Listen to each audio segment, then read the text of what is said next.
कहानी नंबर 16। आदर्श माँ। एक विधवा स्त्री के एक ही लड़का था। लड़के को शिक्षा के साथ ईमानदारी, सेवा व विनय आदि के संस्कार देने का प्रयत्न किया गया था। लड़के ने भी लगन पूर्वक शिक्षा पूरी की और नौकरी खोजने लगा। एक मित्र के पिताजी ने सहयोग भी किया। नौकरी तो मिल गई, परंतु बड़ी रिश्वत देनी पड़ी। लड़का उलझन में पड़ गया।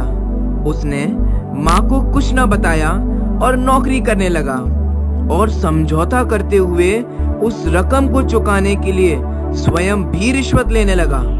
धीरे धीरे वह बड़ा अधिकारी बन गया। रकम तो चुक गई, परंतु उसकी रिश्वत की आदत ही बन गई। कुछ महीनों बाद विवाह हो गया। अपनी पत्नी, बच्चों के साथ बाहर ही रहना होता था। डर के कारण माँ के पास आना भी कम ही होता था। माँ को किसी न किसी कारण से उसकी रिश्वत लेने की आदत मालूम हो गई। उसने समझाने का भी प्रयास किया। उसके द्वारा भेजे जाने वाले पैसे भी लेने से इनकार कर दिए। पुत्र अंतरंग में कभी कभी दुखी भी होता, परंतु रिश्वत के त्याग का साहस नहीं कर पाता। वृद्ध माँ बीमार हुई। पड़ोस के लोग उसे अस्पताल ले गए। बेटे को भी खबर दी गई और वह भी आ गया। डॉक्टर ने खून के लिए कहा। पुत्र आगे आया, परंतु वृद्धा ने पूरी शक्ति से कह दिया, डॉक्टर मुझे मर जाने दो। मुझे भ्रष्ट अधिकारी का खून बिल्कुल नहीं चाहिए। अब मुझे चिकित्सा की भी आवश्यकता नहीं है। मुझे तो घर ले चलो। साधर्मी जनों के सानिध्य में मैं सल्लेखना करूंगी। ऐसी स्थिति को देखकर पुत्र का हृदय भी बदल गया। उसे बहुत पश्चाताप हुआ।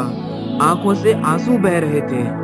माँ के चरण पकड़ते हुए रिश्वत ना लेने की प्रतिज्ञा की। माँ को घर लाया। छुट्टियां लेकर माँ की सेवा की। साधर्मी जनों ने संबोधा और अत्यंत उल्लास पूर्वक देह से भिन्न आत्मा का ध्यान करती हुई वह माँ ध्येय को छोड़ स्वर्गवासी हुई। लड़के ने माँ की याद में एक ट्रस्ट बनवाया और उसके द्वारा वह हमेशा ही आगे बढ़ता रहा। गरीब व्यक्तियों का सहयोग तो उस ट्रस्ट का प्रमुख कार्य था। उसे अपने बचपन के वे दिन एवं माँ का चेहरा सदैव याद रहता था।